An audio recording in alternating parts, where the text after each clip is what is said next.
7절입니다. 수아 사람 빌닷이 대답하여 이르되 내가 어느 때까지 이런 말을 하겠으며 어느 때까지 내 입의 말이 거센 바람과 같겠는가. 하나님이 어찌 정의를 굳게 하시겠으며 전능하신 이가 어찌 공의를 굳게 하시겠는가.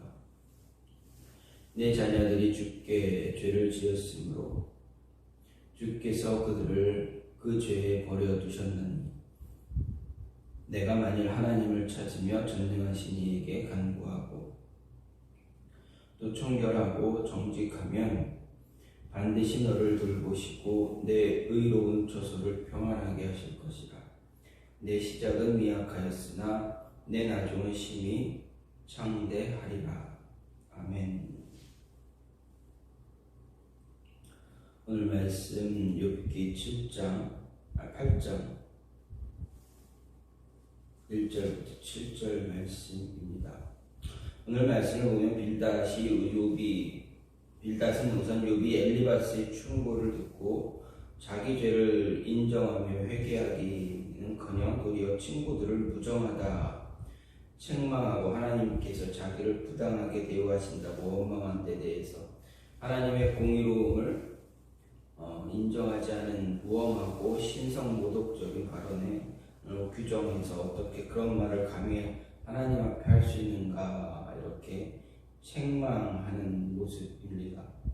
그리고 하나님은 절대 공의로우신 하나님에게 욥의 자녀들이 죽은 것은 그들 자신의 죄에 대한 하나님의 심판의 결과라 단정합니다.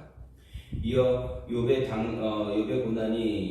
직면한 이 고난이 죄로 말미암은 것이라는 전제 아래에서 그가 하나님께 회개함으로 자신을 정결하게 한다면 하나님께서 그를 다시 회복시켜 줄 것이다 이렇게 말하면서 회개할 것을 이야기하고 있습니다. 이런 빌닷의 주장을 대할 때 알게 되는 것은 하나님께서는 절대 불의한 분이 아니다라는 것입니다. 문제는 하나님의 절대 공의로우심의 실현을 종말론적이 아닌 현세적이고 기계적인 것으로 보고 있다라는 것이고, 하나님의 절대 공의를 강조하기 위해서 모든 고난의 원인을 죄에 결부시키고 인간의 제한적인 사고를 넘어서는 하나님의 오묘한 섭리를 단순한 논리로 제한하거나 도식적으로 파악함으로써 함부로 욥을 단죄하는 잘못을 범하는 것은 물론 스스로 욥을 판단함으로 사람의 행위에 대한 유일한 심판자인 하나님의 자리에 자기 자신을 올려놓고 있다라는 것을 생각할 수가 있습니다.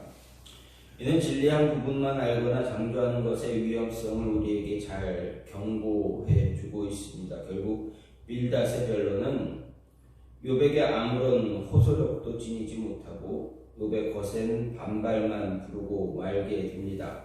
사실 빌닷의 주장은 하나님의 절대 공의를 주장한다는 것 외에는 모든 고난이 인간의 죄에서 비롯된다라는 엘리바스의 주장에서 한치의 발전적인 모습도 보이지 못하고 있음을 볼 수가 있습니다.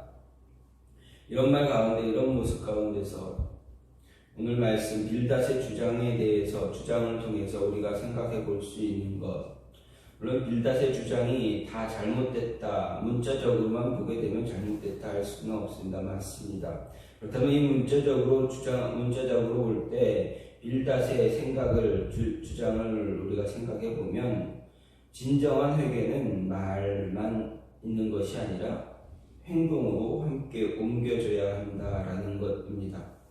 5절 6절 말씀을 보면 빌닷은 내가 만일 하나님을 부지런히 구하고 전능하신 이에게 빌고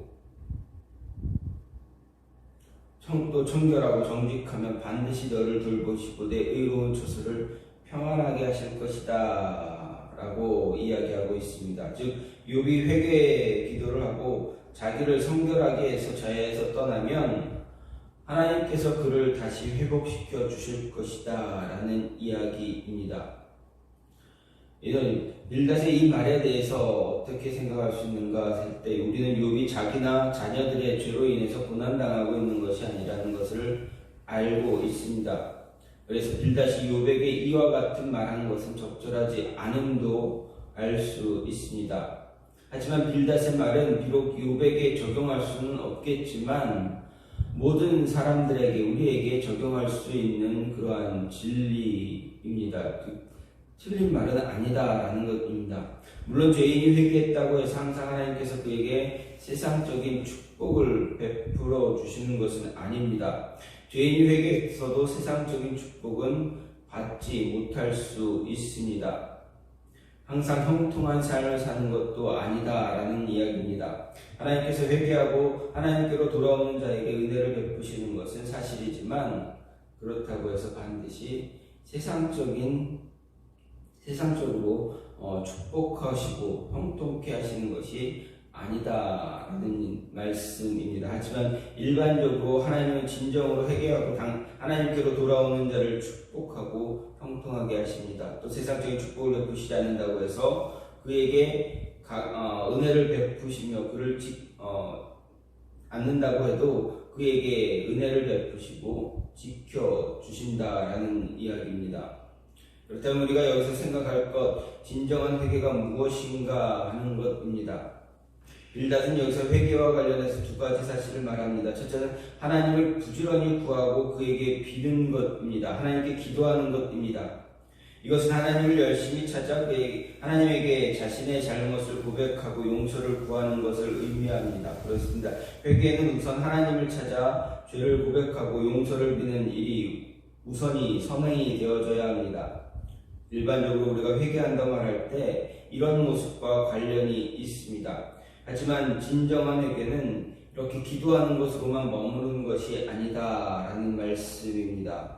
진정한 회개는 하나님을 향한 죄의 고백과 용서, 간구에 대해서 한 걸음, 고백과 동시에 용서, 간구에 한 걸음 더 나아가야 합니다.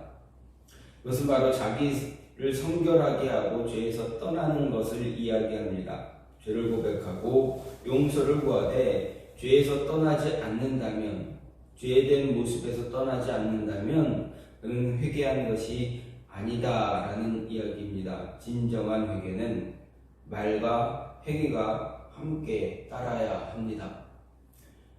우리가 회개한다고 하면서 흔히 범하는 잘못 무엇입니까? 바로 말로는 회개하는 기도를 하고 있지만 행동으로는 옮기지 않는다라는 것입니다. 입으로는 죄를 고백하고 용서를 구하지만 행동은 여전히 과거의 모습에서 떠나지 않습니다. 이런 회개로는 하나님의 응답을 받을 수가 없습니다. 하나님은 오히려 그러한 회개를 가증하게 원하지 않는다. 그런 회개, 그런 기도 원하지 않는다 말씀하십니다. 오히려 그런 회개를 만일 누가 우리에게 무슨 잘못을 했는데 말로 잘못했다라고만 한다면, 그리고 용서를 구한다면, 행동은 여전히 같은 잘못을 범한다면 어떻게 그를 용서할 수가 있겠습니까? 오히려 그의 모습을 가증하게 생각하고 더 그를 엄하게 책망하기를 원할 것입니다. 하나님도 마찬가지다라는 것입니다. 입으로는 회개한다 하면서 행동으로 전혀 다르게 행동한다면 하나님은 그것을 자신을 기만하는 행위다라고 말씀하십니다. 그런 자를 하나님이 용서하고 은혜를 베푸시는 만무합니다. 따라서 잘못을 회개하려면 말뿐만 아니라 행동으로도 회개해야 한다라는 것입니다. 그래서 우리에게는 진정한 회개가 있어야 합니다. 그래서 죄의 사함을 받고 하나님의 은혜를 얻을 수 있는 그런 모습이 있어야 합니다. 또 한 가지는 하나님을 경외하는 사람은 끝내 나중에는 하나님께서 주시는 은혜가 풍성하다라는 것을 이야기할 수 있습니다. 7절 말씀을 보면 빌닷은 내 시작은 미약하나 내 나중은 창대하리라 이렇게 말하고 있습니다. 이 말은 우리가 잘 아는 말씀 중에 하나입니다. 그래서 우리가 이 말씀이 성경 구절을 참 많이 인용하기도 합니다. 이 말씀은 그 자체로 보면 참 은혜로운 말이고 소망을 주는 그러한 말입니다. 시작은 미약하지만 나중은 창대할 것이다 라는 것 얼마나 우리에게 좋은 이야기입니까? 듣는 사람마다 소망을 주는 말입니다. 그래서 성도들은 이 말씀을 좋아하고 성구로 액자로 끼워 만들기도 합니다. 개인 사업을 하시는 분들의 그 사업장에 가보면 이러한 모습들, 이러한 성경 구절이 많이 걸려 있음을 볼 수가 있습니다. 하지만 빌닷이 이 말을 할 때 그렇게 은혜로운 모습으로 한 것이 아니다라는 것, 오늘 말씀에 어떤 문단을 보게 되면 정말 은혜로운 그 상황이 좋은 모습에서 이 이야기를 한 것이 아니다라는 것을 알 수가 있습니다. 빌닷이 이 말을 한 것은 욥의 회개를 촉구하기 위해서, 욥이 회개하도록 그에게 강조하기 위해서, 강력하게 이야기하기 위해서 한 의미의 말입니다. 즉 이는 욥이 자신의 잘못을 인정하고 회개하고 다시 하나님을 경외하는 삶을 살기만 한다면 그가 지금은 비록 하나님의 징계를 받아 초라하고 보잘것없어도 멀지 않아 장래에 앞으로 더 좋아지는 창대해지는 그런 역사가 있을 것이다 라는 이야기입니다. 즉 욥이 하나님께 매를 맞음으로써 초라해지고 말았다는 선입견을 버리지 않은 상태에서 한 말입니다. 그래서 우리가 하나님의 축복을 강조하기 위해 함부로 인용하는 그러한 어리석음을 범하지 말아야 합니다. 간혹 우리가 성경을 인용할 때 말씀의 전후 문맥을 보지 않고 그저 특정 부분만 인용해서 그 의미를 잘못 생각하는 때가 있습니다. 그런 모습 우리가 갖지 말아야 하는 모습을 생각할 수 있습니다. 하지만 하나님께서는 하나님을 경외하고 하나님께 헌신하는 자에 대해서 그 시작이 미약해도 나중에는 창대하게 하신다라는 그것은 진리의 말씀입니다. 성경은 하나님을 경외하는 사람들, 그들의 시작이 대부분 미약했다라는 것을 이야기합니다. 하지만 나중은 모두 하나님의 은혜를 축복을 받아 창대했다라는 것을 증거해 줍니다. 우리가 알고 있는 아브라함, 그의 시작은 참 미약했습니다. 아브라함이 갈대아 우르에서 하나님의 부르심 받고 가나안 땅으로 왔을 때 그는 아무것도 가진 것이 없는 사람이었습니다. 가나안 땅에서 아무런 기업도 얻지 못했습니다. 또 100세가 다 되도록 자식도 없었습니다. 하지만 하나님은 그의 번성을 약속하셨고 자녀들이 하나님의 별과 같이 많게 되리라 약속하셨습니다. 그리고 그 말씀에 따라서 그의 자손들은 별과 같이 많게 되었고 또 가나안을 기업으로 차지할 수가 있었습니다. 이스라엘 자손들 애굽으로 이주할 때는 불과 70명에 불과했지만 그들이 애굽을 나올 때는 거의 한 200만 명이 넘는 그런 숫자였습니다. 그뿐만이 아니라 신약시대 교회는 겨우 12명의 제자로 시작했지만 지금은 그 수도 헤아리기 어려울 정도라 할 수 있습니다. 예수님이 이처럼 시작은 미약하지만 나중은 창대하게 되는 신들을 천국 비유에서 겨자씨 비유와 누룩 비유를 통해서도 말씀해 주셨습니다. 그렇습니다. 하나님을 경외하는 사람, 그들의 시작은 아무리 미약해도 나중은 창대하게 된다라는 이것은 진리입니다. 자기 때에 그렇게 되지 않는다면 그 자손 후손에 대해서 그렇게 될 수 있다, 되어지게 하신다라는 것입니다. 또 세상에서는 그렇게 되지 않는다고 해도 천국에서는 그렇게 된다라는 것입니다. 그래서 이 사실은 우리가 믿을 수 있어야 합니다. 하나님을 경외하는 것은 우리의 미래를 위한 가장 확실한 모습입니다.